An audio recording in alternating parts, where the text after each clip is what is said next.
Tonight, a flood watch is in effect for much of central Indiana. That's because we are seeing precipitation with persistence. There has been steady rainfall most of today. And as we take a look at radar, it is sticking around for the next several days. Thanks for inviting us in where it's dry. It's now 11 o'clock. Angela, we've got a lot to get to tonight. Yes, and we're going to start with an active radar. Yep. Rain continues to fall. There are rumbles of thunder. Can't rule out some small hail. We've had only a few hail reports locally.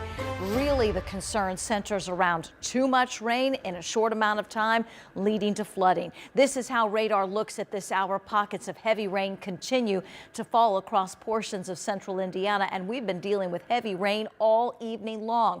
12-hour rainfall estimates from Live Doppler 13 radar puts a large area along and just south of I-70 in the range of 1 to 3 inches of rain. You see all these green boxes? These are now all flood advisories that extend from the northern sections of Clay County all the way through Connorsville in the eastern part of the state, again, due to 1 to 3 inches of rain. And as we look west, there's no end in sight. What this means, the heavy rain is going to continue to fall overnight. We go under the threat of severe weather tomorrow. I'll explain in the forecast. All right, Angela, we'll see in a little bit. Tonight, Israeli strikes are intensifying and the response is widening in the rapidly evolving conflict with Iran. Secretary of State Marco Rubio says the U.S. will unleash on Iran in the coming days. Tonight, Monica Alba is talking with lawmakers who just got briefed by the Trump administration on what comes next.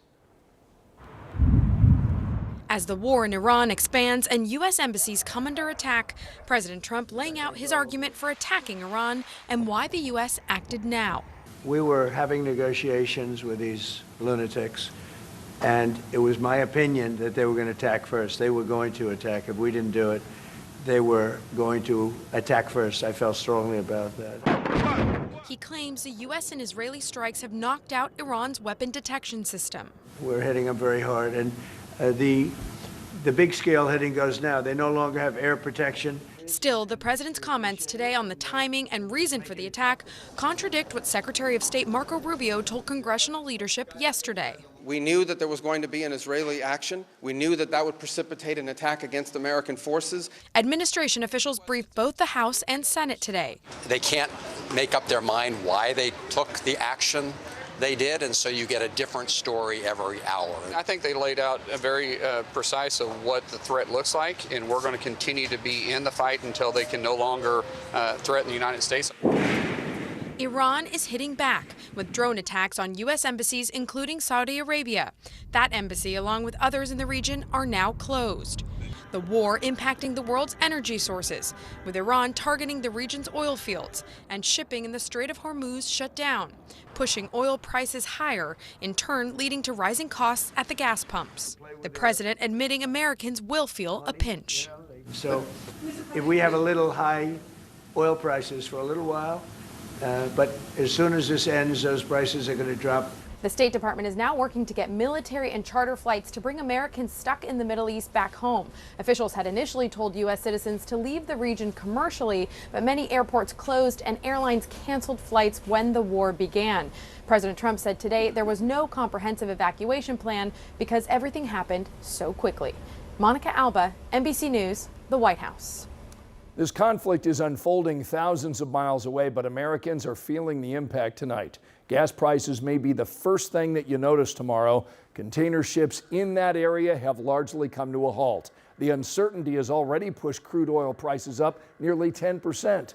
But an economist at IU told us this goes beyond the pump.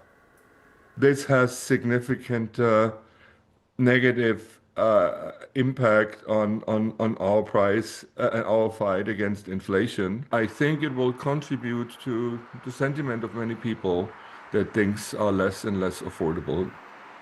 President Trump said this conflict could last weeks, but it's impossible to know a timeline. Economists say if these tensions drag on, you could also see higher prices for things like groceries and other everyday goods.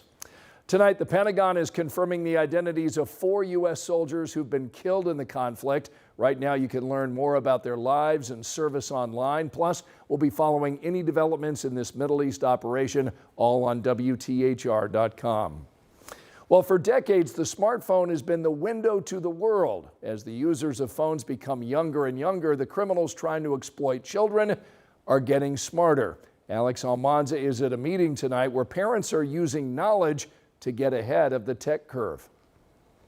The smartphone is just one of many ways kids can access the world online. The way Fishers Police put it, it's like adding another window to your home. But at Tuesday's online safety seminar, parents got a look at how to secure every one of those digital access points. Nearly 30,000 cyber tips by the National Center for Missing and Exploited Children landed on the desk of Indiana investigators in 2025, a rising number driven by sexual predators utilizing a diverse number of social media platforms and artificial intelligence. For tech-savvy teens, the ways to communicate are endless, but for parents, it can be hard to keep up, which is why Fishers PD is utilizing knowledge as power. You don't know all the ins and outs of football, but you go to your kids' football games, you talk to the coach, you look things up about how to help them practice and be better. Do the same thing, talk to other parents, take these safety classes. Fishers Police Sergeant Angela Ellison says tough conversations are part of staying engaged in teens' digital lives. The department has hosted these seminars for years, but after the recent death of 17-year-old Haley Busby, killed after meeting a man she met online, the message carries even more weight. We hosted one of these in August. No one came. Not one single person came. And then, unfortunately, bad things happen, and it's this renewed sense of, hey, we need to know this information. Well, we're constantly providing this information.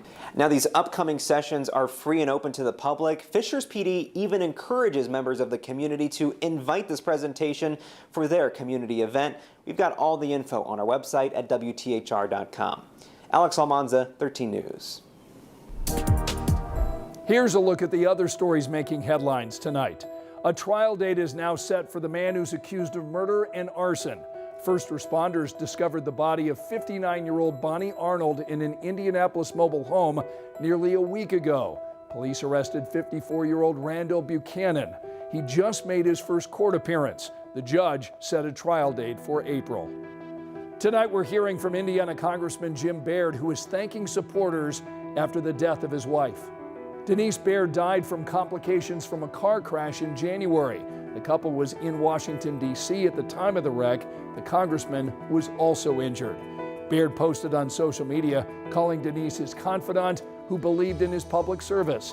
He says he will carry on that work that she cared about.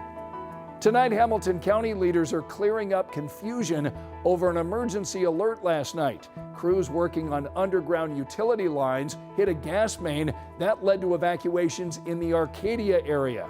Then the all clear went out hours later to a larger group of people, creating questions for those who did not get that first evacuation notice. The EMA director says they could improve messaging, but the goal is always to communicate any danger. Part of the Monon Trail is now closed in Westfield. The section from 156th Street to 169th will be shut down through the end of this year.